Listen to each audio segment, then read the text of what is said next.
Hello, this is Eddie at WMR Competition Performance in Stuart, Florida. How to make your dirt bike suspension better, tip number 1. So we're going to talk about this red ring. Most stock bikes have it. So if you've seen it or you've seen a zip tie wrapped around somebody's inner tube, it's a good tool. Basically, to make your dirt bike suspension better, you have to take the time to do your own testing, whether it's in the woods, motocross track, but putting some good laps, 80% pace. Go back to your truck, see where this red ring or the zip tie is. Say if you compress the suspension only this far, that means you got this much left.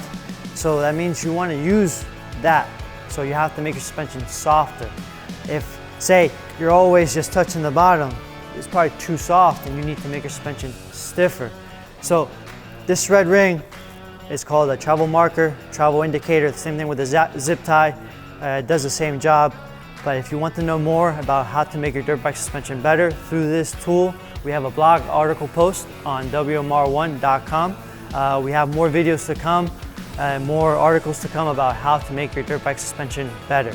I appreciate you guys watching, and then until next time.